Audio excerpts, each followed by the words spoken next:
What's up, everybody? This is Presto, CorporalNosaj. and you are listening to episode 115 of the Nintendads Podcast. Corporal, have you heard the latest gaming news? I think I know some things, I but also think I've heard some things, but obviously not everything. no, There's been not too much everything. going on. There was Yeah. Tokyo Game Show. There was a bunch of gaming companies that did a lot of stupid things. And then there's a tidal wave of awesome games that are coming out in like the next week. And I feel as pessimistic as I am overwhelmed and positive. So it seems like a good time to just talk about it. I Don't you mean, we've think? got a lot of things, I guess, catch up on because I haven't really spoken a whole lot lately, and there's a lot of It's things been that happened. busy. Yeah, It's a busy we season, should catch up with man. each other a little bit more often. Yes. We should have called it the Uh, ketchup and mustard episode. didn't we do a catch up mustard? Those of you who've been We around did. We long have done a enough, catch-up. We have those, done a catch-up those of you episode. Yeah, listening we've along, used let's that take a shot. pun.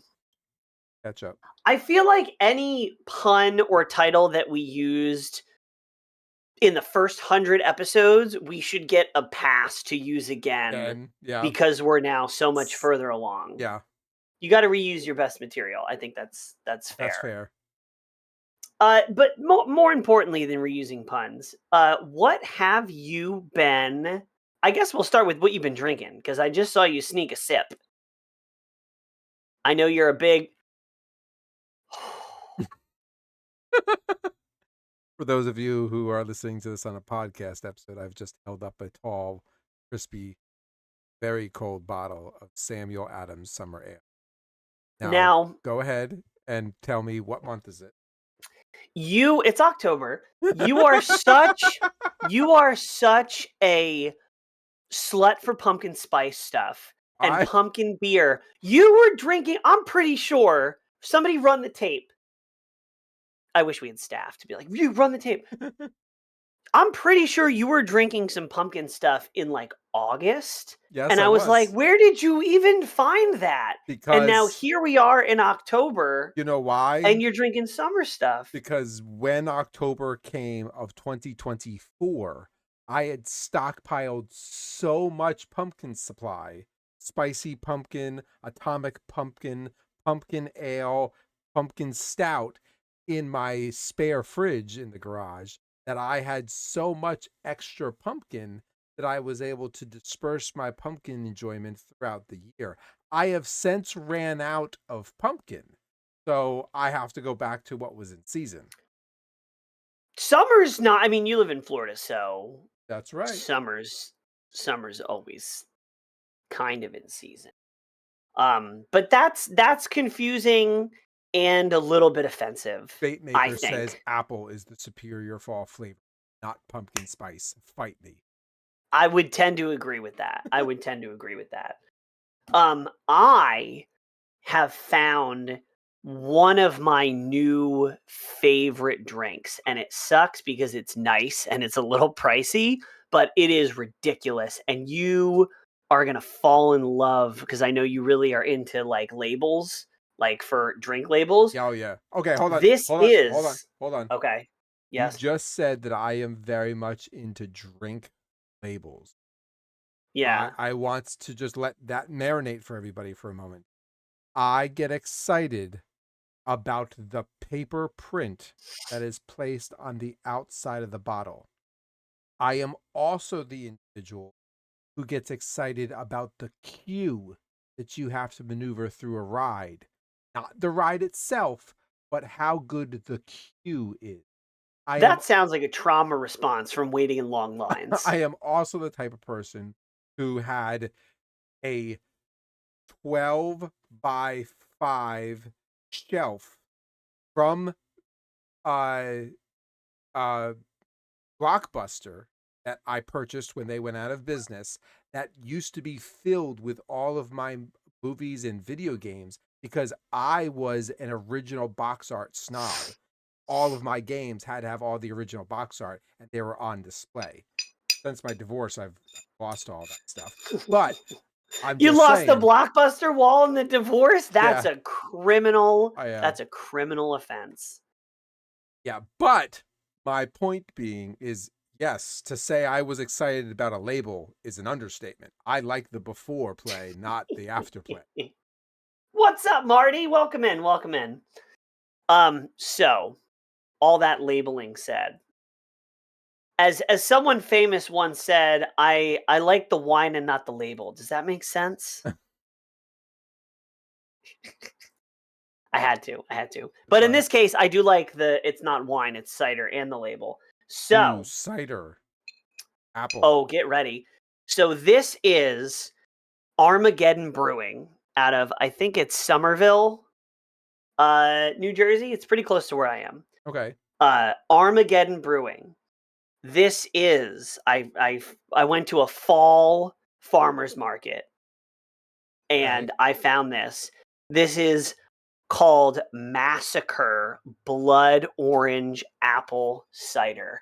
And this is maybe one of the coolest labels I've ever seen on a drink. Blood orange If cider. if I can get it in focus here.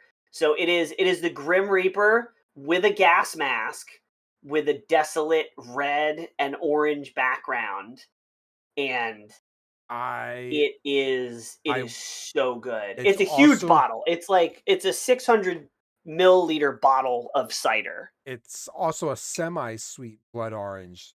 Yes, it is not overly sweet. I love me a cider, but man, a semi-sweet blood orange, that looks cool. Look, see, it's slightly more sweet than it is dry. Oh, now it gets into focus. But yeah, this huge shout out to Armageddon Brewing. I am going to be camping out in your tap room in the very near future because it's delicious. With a mic. Marty says, I don't know if I can get this in the US, but La Fin du Monde beer from Unibor in Quebec is an awesome beer. I will send you the label. Oh, nice. Nice. Okay. I feel like Canada has some incredible beers. I was up in Montreal for a bachelor party and we went to a bunch of local breweries and I had some of the best sours that I've ever had in my life. Too many. Slightly too many, but it's a bachelor party, so. What have you been playing? Only game that these fingers have touched,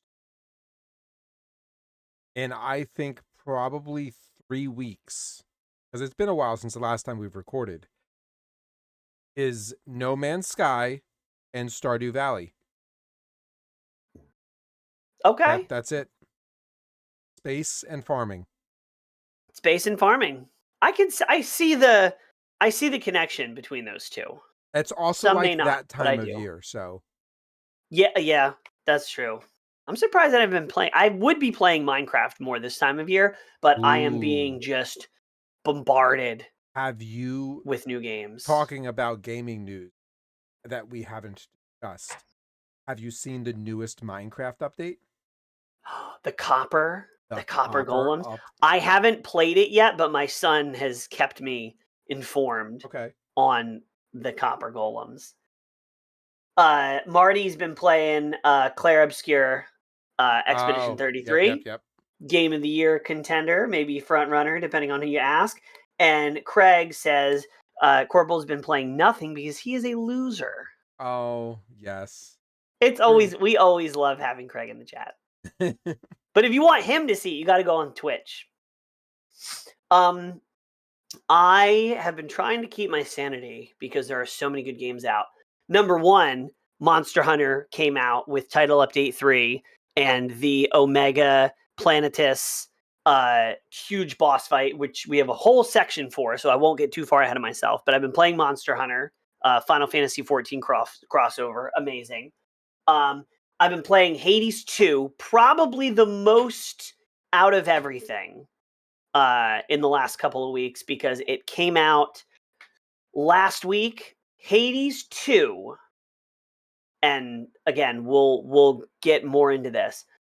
Hades 2, I think, has as much of a chance to win Game of the Year as Clair Obscur, Expedition 33. That's wild. What's wild is they're both indie games. Yeah. But I think, big statement, but I think if Monster Hunter Wilds hadn't come out this year, my Game of the Year pick would easily be Hades 2. Really? Okay. Yeah. I mean, Absolem still has to come out. Ball Pit still has to come out. Which it's a crazy thing. Craig's been playing Borderlands 4 because he is in fact a premium gamer. Okay. So besides Hades 2, which I'll go a little bit more into in a little bit, I've been playing the new EA Skate, which is fun. It's out in early access for free. So I haven't just been playing it because we're part of the EA creator program, but because it's in early access. Skate has universally gotten the same sort of feedback. The mechanics are great. It's big, open world. You're skating with other people. Mechanically, gameplay-wise, it's really good. Progression is a little funky, but overall, solid. It has been neutered of its, like Tony Hawk games and the original Skate games have that grit, like the skater culture, like let's fight the power, Yeah. Skate, the new Skate, and like I said, the gameplay is great, but it has a very thick glossing of like corporate, this is what corporate spent $100,000 on in market research, and this is what the market research says skaters will like. What? It's just very, if a major corporation tried to make a skating game. Oh, okay. And they tried to be like, all right, get out there and show me your best kickflip. Like it's just, and it's not that bad, but like it doesn't have the right tone and flavor for a skating game. It's not rough around the edges. It's polished. And not in like the production sense, but in like the, I don't know, the attitude. I don't know how else to describe it. Still fun. The other thing I've been playing, which the demo just came out a couple days ago, and I've already put an embarrassing amount of time into the game, just in the demo, and we're going to be playing it on stream after this episode, is Marvel Cosmic Invasion. And oh Lord, it is so fun. It's a beat 'em up. It's got tag mechanics. It's got 9 playable characters in the demo. Craig, we will get there.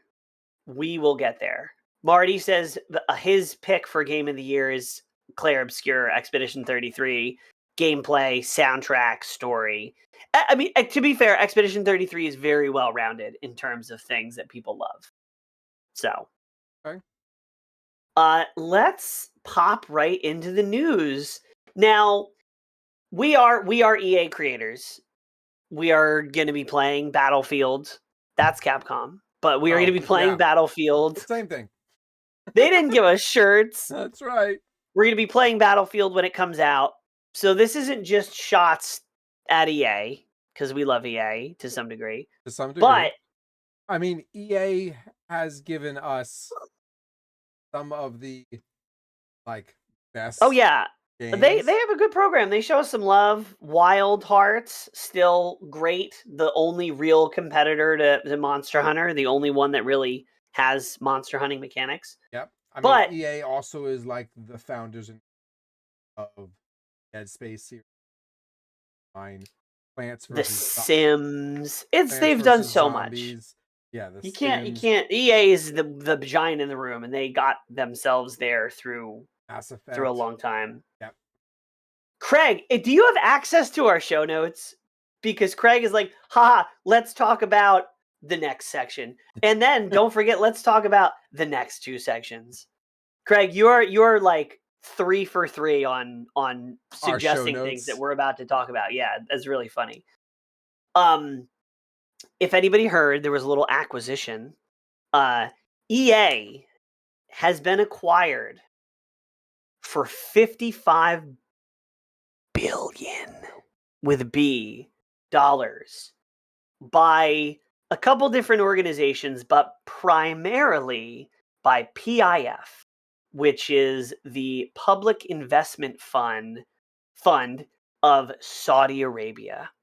And because they now own majority ownership of the company, EA is returning to a privately owned company. So it's not no more shareholders, no EA's as they say in Call of Duty, going dark. But not going dark, just going private. So they are going to be owned by the Public Investment Fund of Saudi Arabia. And that particular investment group may sound familiar because just a couple of months ago, I don't know if we specifically called this out, but the same organization bought the rights to Evo, which is the largest fighting game tournament, and they bought those rights from Sony. And to be fair, Sony wasn't doing the greatest job of making the most of that, but that they now control one of the biggest developers and publishing studios in EA, and they now control the largest fighting game tournament in the space. So they're making some moves. I not that I want to make this a political conversation, but I will say that Saudi Arabia is consistently held handcuffed by oil prices, sanctions from multiple countries. The United States is one of them. And they have done a great amount of effort to diversify their country's revenue so that they are not held handcuffed by just big oil. Sure, yeah. This is Hollywood and entertainment, particularly Western, has been one of their biggest pushes because it's where a lot of money flows through. So I understand their interest. I'm going to bring this away from the spectrum, try to keep it more towards the gamer because I don't want to cause a whole lot of political conflict.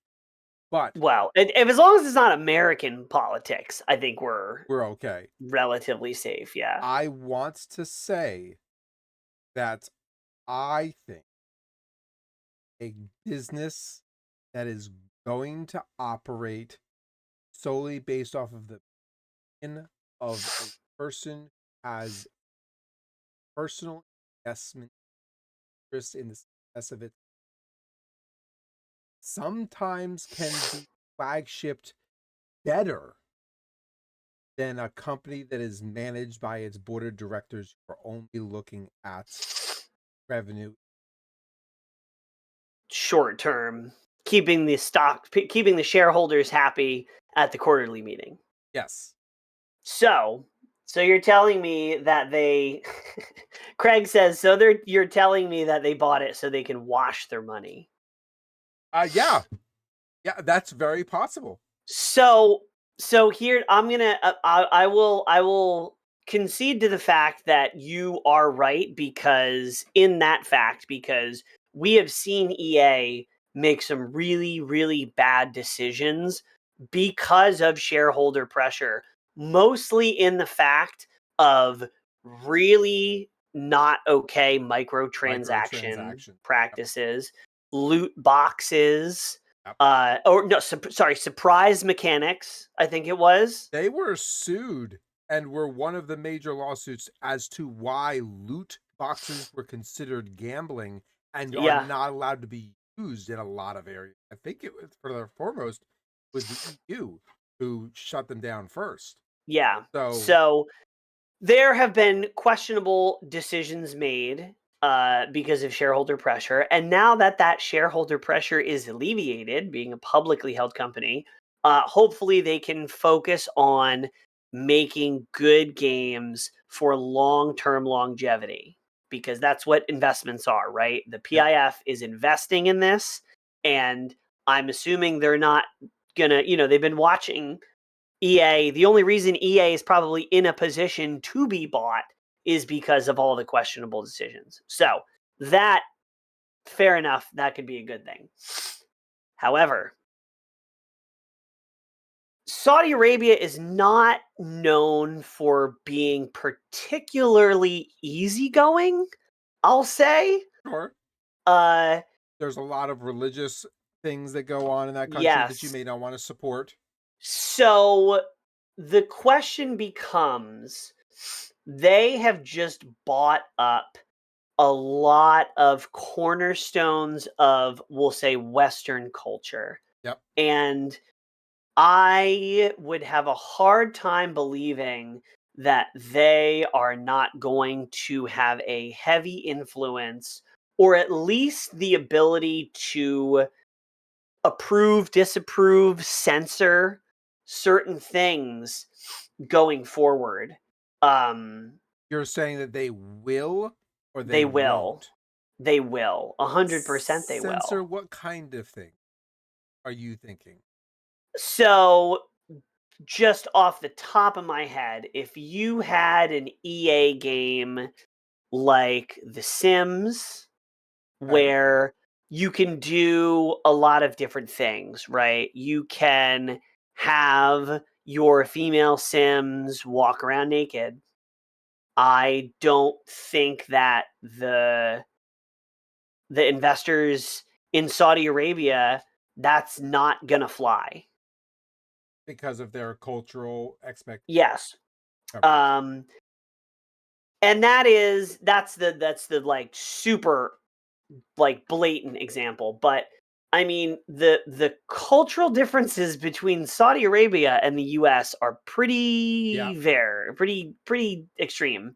And the thought that a foreign power is now majority stakeholder in one of the biggest, most influential video game developers and publishing is a little concerning to me, I have because to now agree with it's you. being subject. And I mean, EA as a publicly traded company, is not trying to push an agenda.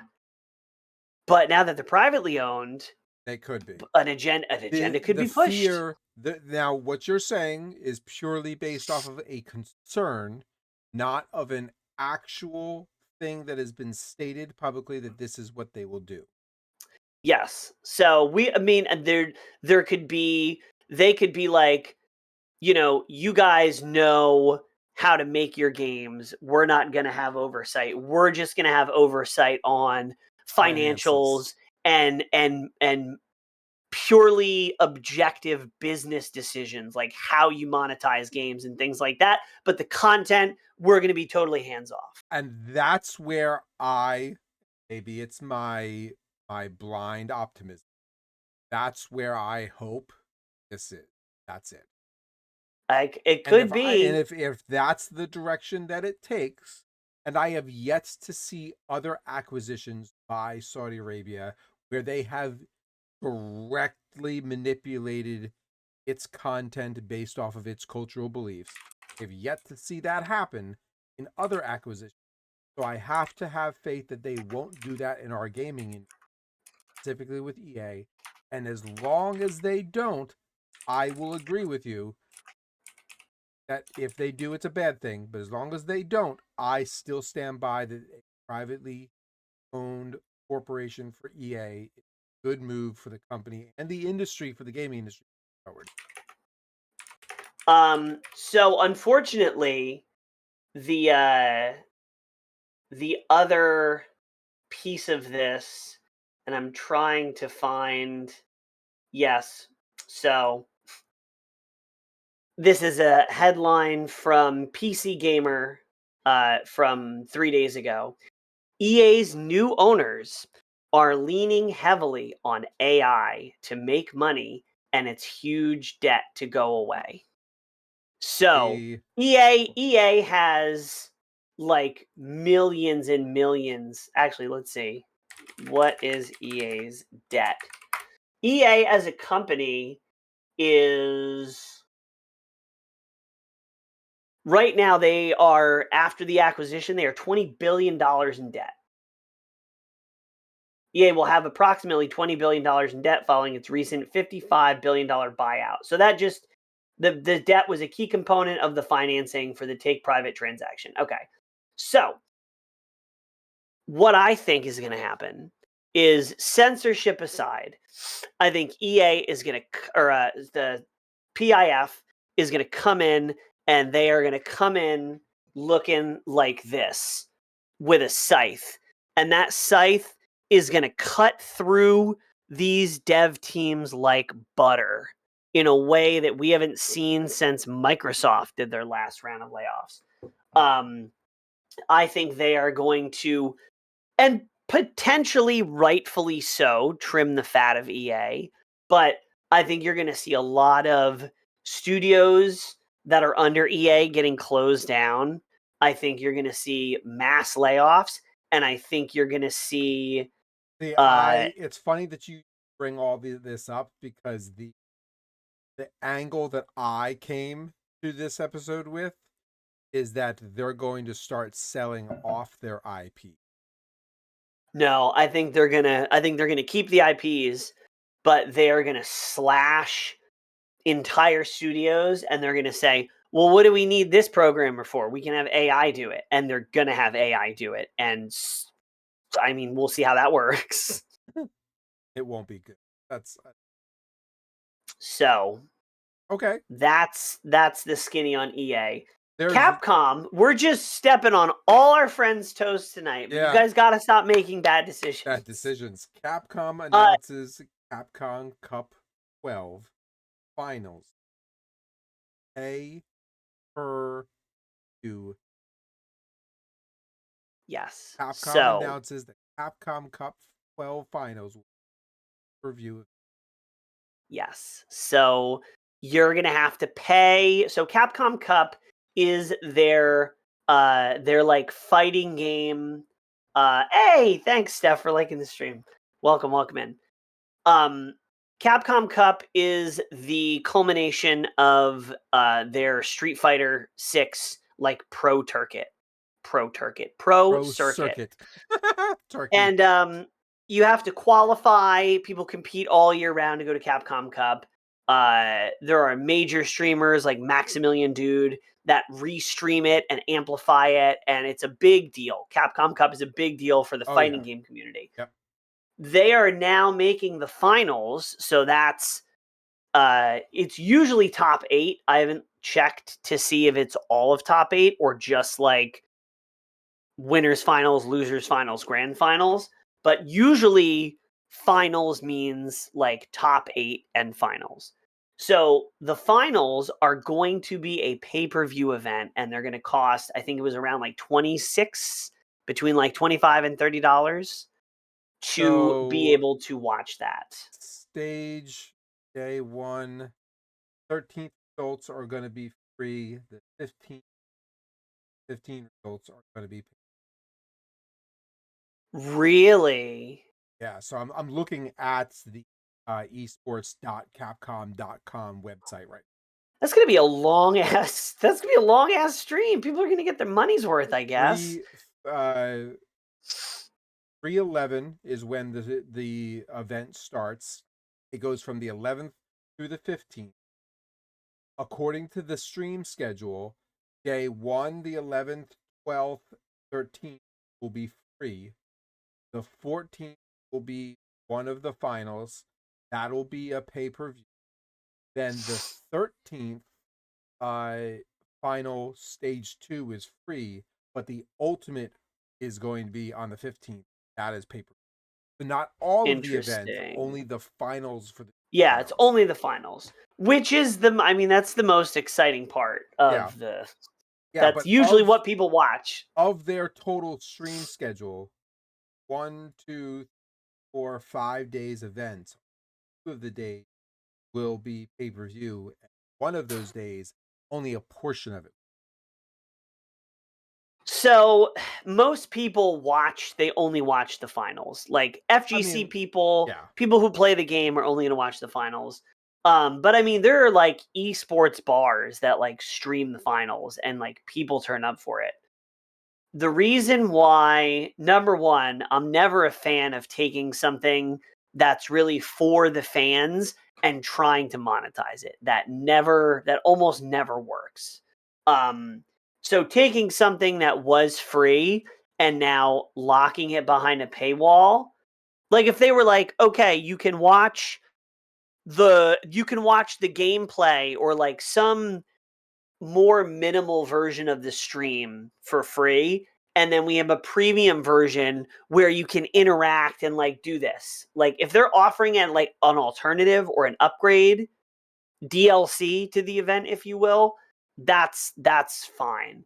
But just saying like, hey, remember how you watched this for the last 12 years with your friends and the streamers that you love? Yeah, well, put some money in my hand. So, number one, culturally, I don't think that's a good idea. The second thing is I think it's very short-sighted because every time there's an Evo or a Capcom Cup, what happens? They have announcements. They have a huge influx of new players. And you always see people, oh, this person won Capcom Cup with Blanca. So now I need to go on and try Blanca. Blanca's top tier, blah, blah, blah. I was playing Blanca before Mena RD won Capcom Cup last year. I'm just saying. Original Blanca. Wait, where is he? Where is he? Where's my Blanca figure? Hold on. I put him up on my speaker. Okay? I don't want to hear anybody saying that I'm a slave to the tier list. I knew it was good before y'all did. Anyway, tournaments like these are a huge influx of new players and returning players. The event is to encourage, but at the end of the day, it's also a huge marketing event for the game. And I think taking the part that is like the essence of it and making people pay for it, I don't think this will stay a pay-per-view event for more than a year or two because they're going to get pushback and they're going to see that they don't have the influx that they've had in previous years. I want to put something on your radar as a comparison. I genuinely don't have a strong opinion, but in this podcast, I like to camp a lot of things. Craig said I'm a slave to the tier list. I've never seen you use that character. It's because everybody would get salty. I would command grab Nick Yeti and you, and everybody's like, and that's why I stopped playing Manon too. Y'all don't like grabs. Continue. Anyway, I like to play the opposite camp a lot of times and provide a comparison. When I was younger, used to watch a lot of WWF back before they were WWE and got yelled at by the World Wildlife Federation. Had to change their name. But back in the day, WWF had their major events, their leading up events, their title events, and then they would have their pay-per-view events. And I would always watch the events leading up to the pay-per-view event.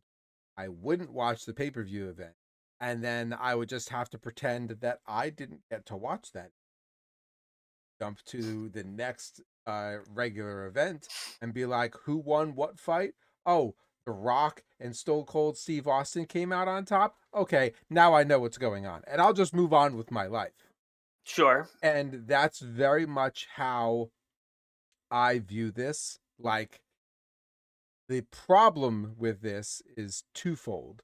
One, it's a change that is now new to our current generation. Anytime there's a change, there's a pushback. People just need to not just a change from free to paid. I mean, correct. But so it's not a change as much. Like if you have a sandwich and I steal your sandwich and I say, you give me $5, I'll give you your sandwich back. I don't know if I would call that a change so much as theft, right? You wouldn't say, oh my God, my sandwich, it's so different now. It's very changed. That's not how you would think about that. That's fair.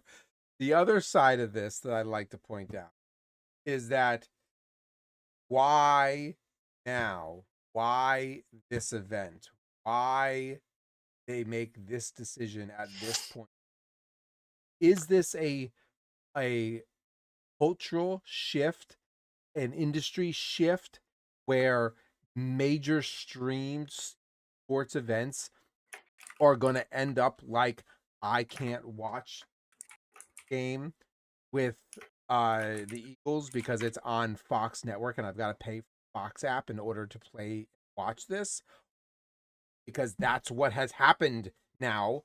You can't, I don't have live broadcast. I have to pay for a stupid app subscription in order to watch what is going to happen on the sports games that I want to watch.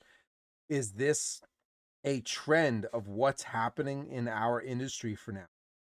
Or is this specific to this event? Well, let's see. Capcom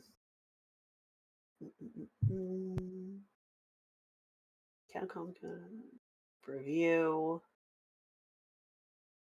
According to Capcom, these rates will apply to those events. Yeah, I'm not really seeing any reasons why. I mean, I'm assuming that if you asked Capcom would say that it's because they want to make Capcom Cup as good as possible, that I don't need the they corporate want to answers. they want to put more into the production. They are charging it so that they can make the event that they want it to be. Is that Dr. Doom? No. Just a random hooded figure.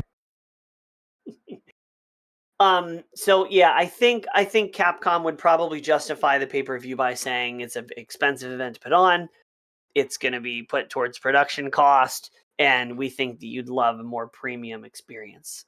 Which Maybe to something me like that, which I says, still don't really agree with. to me says WWF pay-per-view. No, WTF pay-per-view. Okay. On to the next topic. Man, I'm going to have you read this one. I've read the last one, but I would love to read this one for you.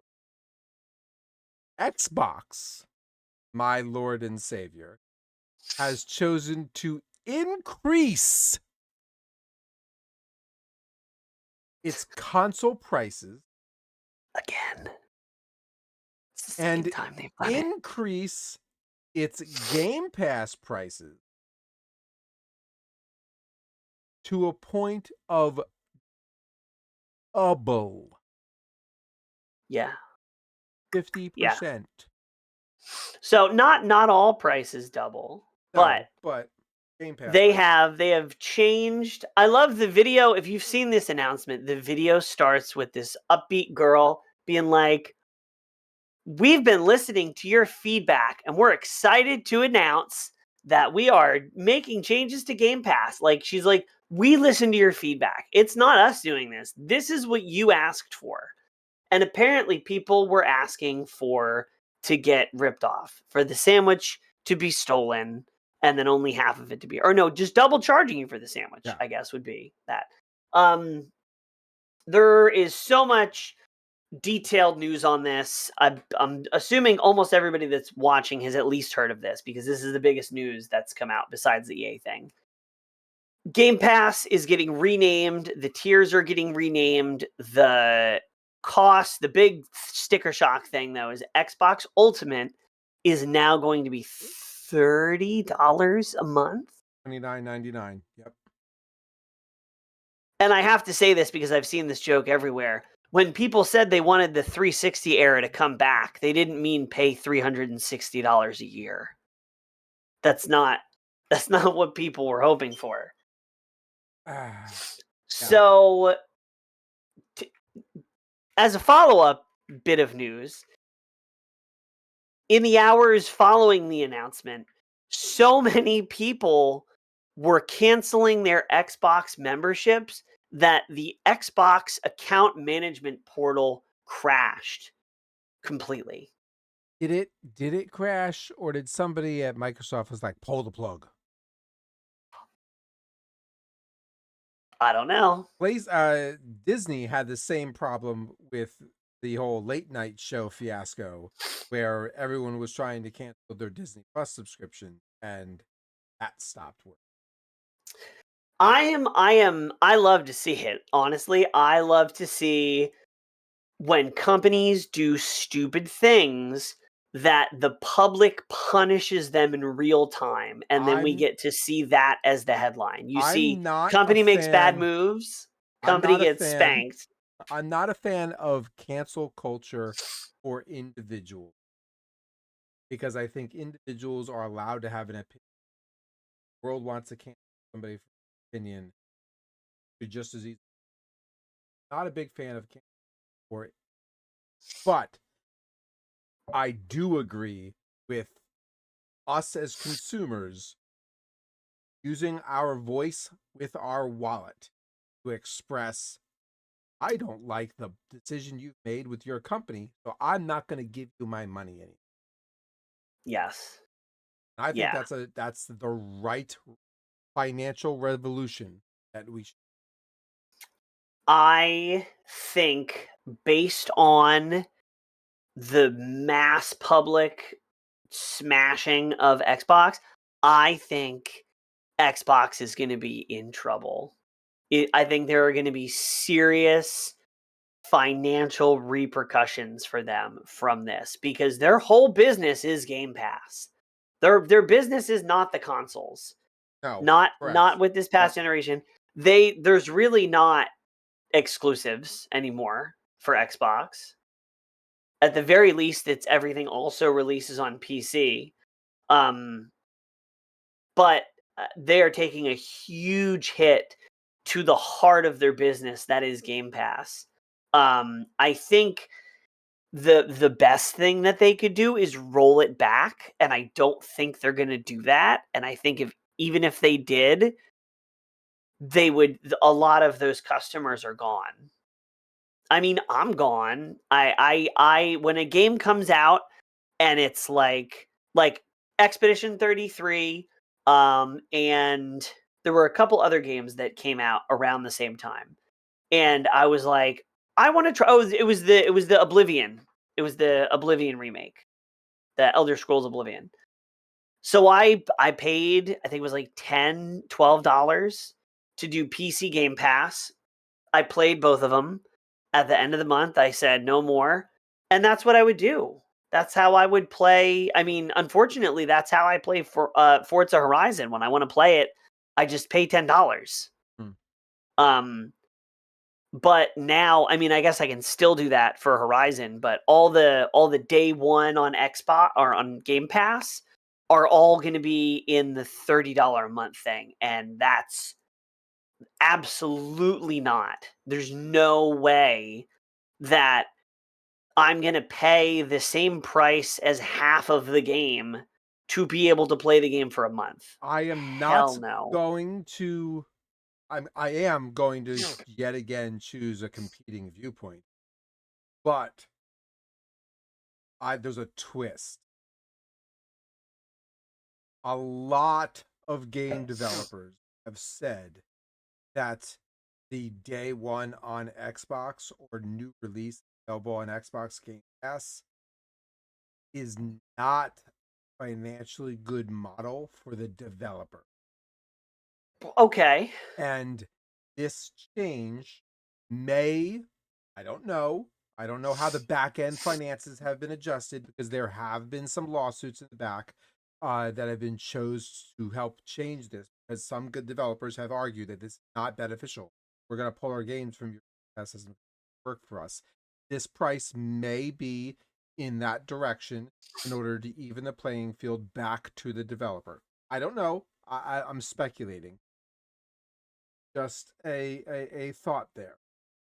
That's fine, but it's not going to be financially viable because nobody is paying for that shit. I mean, Nobody's if they there. get There's canceled, yeah. the amount of people that are going to be paying for Xbox Ultimate for these day one games is going to be a fraction, like a small fraction, like 1/8 or 1/16, a bad fraction I of have what it had was when they had it at a cheaper I price. have had an Xbox Game Pass subscription since Xbox 360. I have never Continuously? continuously. I have There were 2 months where I didn't pay for it because I was given one of those like free gift card things. And Yeah. so like I used that, but I have continuously paid for Xbox Live since Xbox 360. I have never once Okay. stopped. Now, I'll be honest with you, me being told I'm being jumped from 29 or $19 a month. Wait, do you subscribe to Ultimate? Yes. So what are you gonna do? I don't. You're And not you're not there's no way you're gonna jump up to $30 a month for Game Pass? in my current financial landscape, I am considering cancel. And that would be the first time since Xbox 360 that I have ever had that thought. So Do it. Do this it. this Wait, is please, I am begging you. Please, can we plan a stream around my where cancellation. just it's a 5-minute stream and it's called Corporal Cancels Game Xbox. Pass. And people are thinking that it's gonna be you like canceling them, like, but no, it's just literally gonna be you. Like maybe you have like a drink or like popcorn. Actually, no, we should have you as like the game, and then me like in the corner, like just not. We don't even have to have audio. It'll just be me. I'll have like a foam finger I or could have something. I could have like a mirror behind me, but it's like frosted glass mirror, so you can see my screen, but you can't really see as I log into my financials and like end subscription. Oh my gosh. I would love it. I would love it so much. Now, Something to look forward to. I I think that's what the people want to see, right? I mean, Chat? maybe. Chat. So Please back me up. the Xbox isn't the only company that's raised its prices. We reported the last time about how Nintendo was raising its prices on its amiibos. Yeah, There have been rumors that the price hike on amiibos was going to include all past amiibos. That that's dumb. that rumor is false because those amiibos have already been shipped, and Nintendo says that the price hike is purely based off of current political tariffs, not on past amiibos. So they're not raising the value of things that have already been created. They're raising the value because of what they're saying is tariffs. So the price hike Okay. is purely just on new amiibos. With this landscape, though, of in prices, it has caused a lot of gamers to express backlash. And there are third party people who have turned around and have said, oh, they're going to raise your prices on things. Watch me not charge you. And the biggest name in this Uh, is uh, uh. GameStop, somebody who is desperately trying to keep its gamers coming in its doors. So the first rumor What was that exactly? What exactly did GameStop say? GameStop said, now GameStop, the one rumor that came out of GameStop was that they were going to hold the prices of amiibos at the original cost. That's not true because the Because they're not price, going up anyway. they're not going up. Exactly. They're whatever the cost of amiibos is the cost of amiibos. But GameStop announced it will continue to sell Xbox Game Pass Ultimate for the old original $19 a month price, despite Microsoft increase. The announcement was made posting on GameStop's website as an alternative for customers who are currently frustrated with the Microsoft price hike. And what this So means is they will be how are they selling doing that? because they have prepaid cards store. So they will sell the already purchased prepaid cards in their inventory for its original price. Once you pay for the Wow. card, whatever the Yes. dollar value is, they just scan and the card is activated. Once the card's activated, it's not linked to a dollar value. It's just in a 1 month subscription. Oh, well, So that's gonna end. Like Xbox is just gonna say, "Okay, GameStop, you're not," because that is now, well, putting on my business hat. In the business world, there's a thing called MAP pricing, and MAP pricing stands for minimum advertised price. And when you are a store, you sign a contractual agreement from the company that is whose product you're selling, that you will adhere to MAP pricing. So whatever their MSRP is, there are rules about you cannot go below this amount. If you do a discount, it has to be, you can only do 20% for this many days. Like, it's all very legally binding. So I'm curious, because I'm sure Xbox has in its map agreements that they can change the price, and that becomes the new minimum advertised price that retailers have to abide by. And maybe there's like a week grace period or something. But I have to think that GameStop is going to get sued so by Microsoft for violating map agreements. this very topic actually was brought up. And the only way that they're allowed to get around it is that GameStop can, because, and here's why, Xbox has changed the naming and the rebranding of Game Pass to call it Game Pass Premium versus Game Pass Core or Game Pass Essential. Pass But Game Ultimate. Pass Ultimate didn't change the name. Correct. So everything that is below Game Pass Ultimate is allowed to be adjusted. And GameStop has says that they were able to sell this because they're exasperating their existing inventory of prepaid cards. Okay. So So it GameStop, then under that, GameStop still should not be able to sell the one that matters, which is the Game Pass Ultimate cards, because that is the same name. It's the same product. I mean, I'm just going by the information that's I being mean, and recorded. maybe Yep. they're saying we're gonna sell, but like, then is Xbox gonna say, okay, as your punishment, you're not allowed to sell our cards anymore? So other retailers, including Amazon and Target, were also showing sales of these previously listed codes for the original price for a short time once the hike was announced, but GameStop is the only one to publicly commit to the outdated pricing. So, Oh, so they're all saying all the other stores are saying we'll do it until Xbox tells us not to. GameStop is like, we're going to we're do it. until they're gone. Yeah. They're priced that until they're gone, because Xbox is not going to sell us the cards anymore. Correct. So the moral of the story is that in a surprising twist, GameStop is actually the good guy. Yeah. Yep. Okay, that's good news. Let's end on a good note. Um, Hades 2.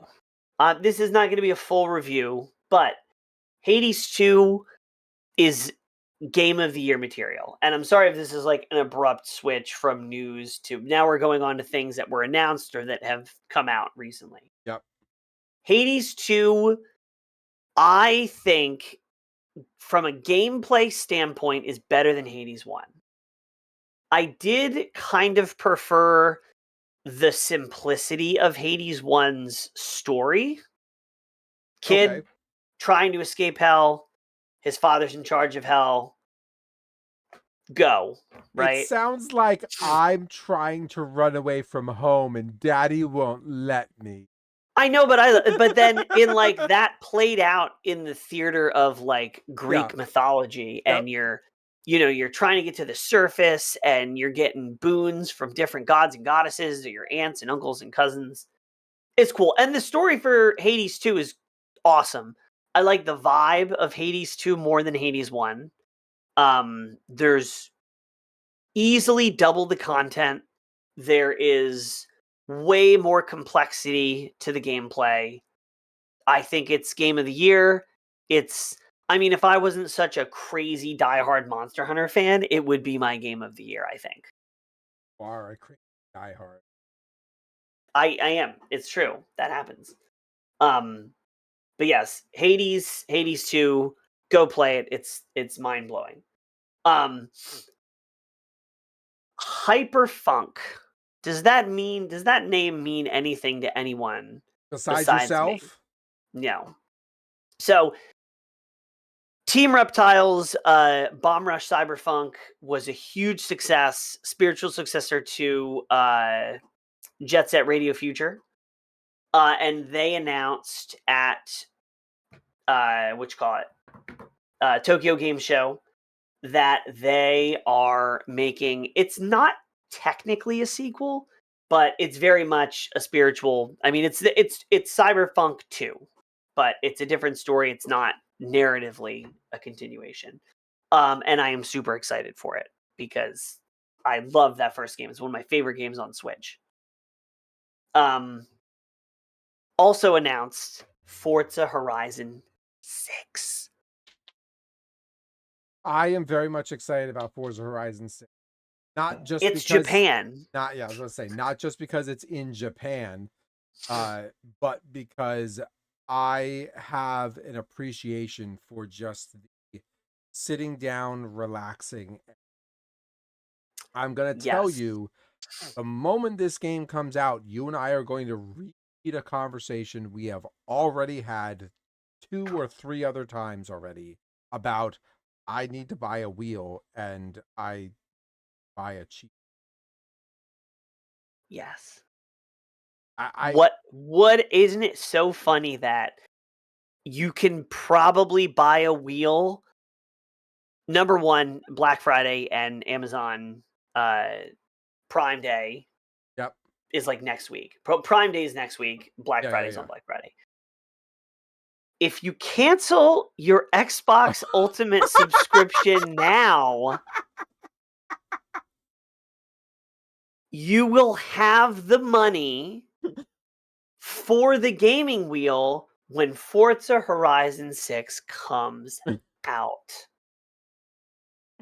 That's funny. That's math. Somebody should click because that's manipulative. I'm just saying. You know what? I'm excited. I've tried so hard to jump into Forza Horizon 5 and really get into it, but I am overwhelmed by, I don't understand how the seasonal progression works. I don't understand how the end game progression works. I feel like I have missed too much in Forza Horizon 5, and I always feel like I'm just trying to catch up. Forza Horizon 6, I am very excited to be in on the ground floor and like learn and play and progress with the Forza community, because the Forza Horizon community is pretty dope. I had a short stint of streaming it, but there are plenty of streamers that I still follow that I met in that game that continue to stream it regularly. So I have never seen a driving wheel that is PS4 and Xbox and PC. But really? I thought most of them are. Everyone I've ever seen is either PC and PlayStation or Xbox. Never seen one that does all 3. Oh, yeah, I guess usually it's usually PC and Xbox, and then PlayStation has a different version. Yeah. Yeah. I have mine. I can't take it out because it's very much packed in my I mean, in my all the desk. good ones that I can find are $299 Logitech. See, you want one of those, but you want one. That's what I have, but it's used, so I got it for like half that price. Somebody bought it, used it like a dozen times, and then are like, "Racing games are hard." I mean, there's an $85 one. I'll shop with you. I'll shop with you after the stream. I will. Okay. All right. Capcom had a bunch of news about Pragmatica, about I think there's a new Phoenix Wright game coming out. New Resident Evil launching on the Switch too. I am Another reason. so excited about Resident. Okay, easy does it. All right, Resident Evil. But of course, the only part I was really paying attention for, besides Street Fighter, which has got some cool stuff coming up, was Monster Hunter. And that announcement has come and arrived, and we have Title Update 3.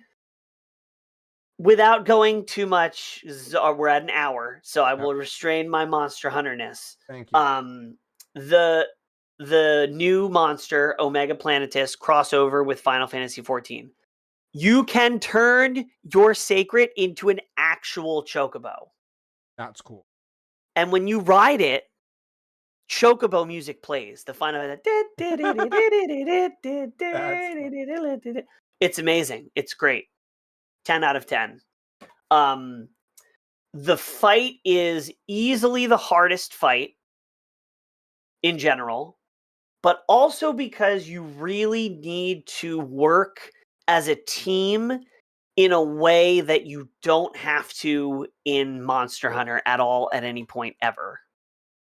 They made this fight structurally similar to Final Fantasy XIV, which is an MMORPG where you need a tank, you need a healer, and you need DPS.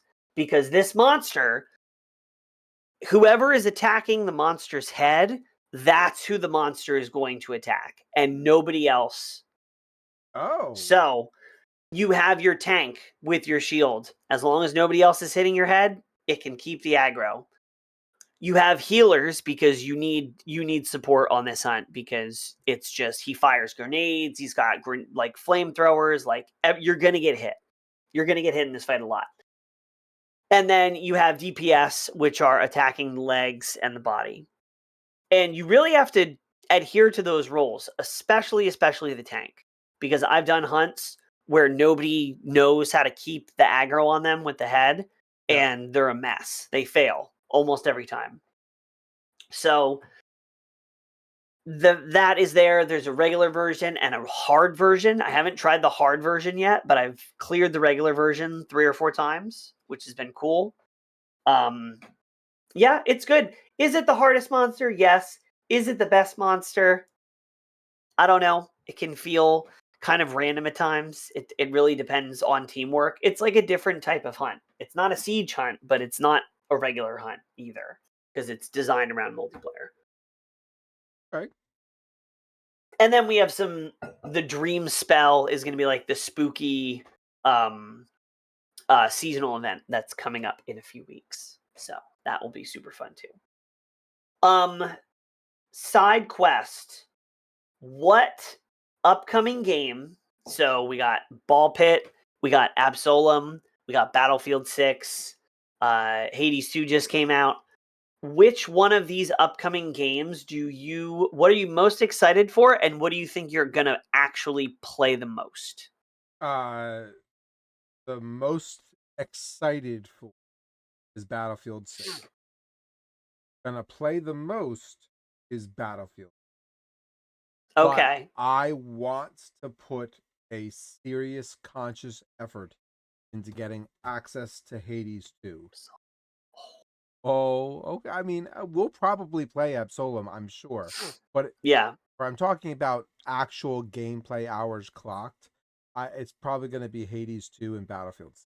Oh, that makes me so excited. Were you finally sold Hades into 2? I was never Hades 2 because of but are you now leaning more towards actually getting it because of the heavy emphasis on Greek mythology.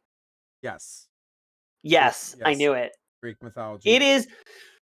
Hades 2 is a spectacular game for having people watch you play it for viewers, because the pace of Hades 2 is you go into a room, you fight a bunch of enemies, and then you get a boon. You get a selection. So the beginning of that selection starts out with some of the most well-written and well voice acted dialogue things that reveal relationships between, the different gods and goddesses of the Greek mythology and their relationship to this daughter of the underworld, Melenoe. And you get that narrative, and it's part of a gameplay thing because you can control which ones you choose to go, get your boons from. Okay. So from a viewer's perspective, you get interesting dialogue at a very drip feed kind of pace. And then it's visual. I think it's visually interesting to watch. I've watched people play it, and everybody kind of plays it a little bit differently. But yeah, I think the dialogue, the pacing, everything is fun to watch. So you go and get that Hades 2, Corporal. Oh. What would you get it for? Would you get it on Xbox? Of course. This way I can play it in the bedroom and up here. You could, if you got it on the Switch, you could play it on the bedroom and up here. But it probably runs better on Xbox. Yeah. Switch 2. I have it on PC because I had it in early access, but they put it on a good sale, and they have the ability to transfer your save. Okay. Yep. They have that. So a good sale, I might get it on the Switch. But I have it on my laptop, and it runs great on my laptop. So no, I probably won't get it for Switch 2. Although having it, if I was traveling, if I was going on a big trip where I knew I was going to be bored a lot, I would 100% get it on the Switch 2.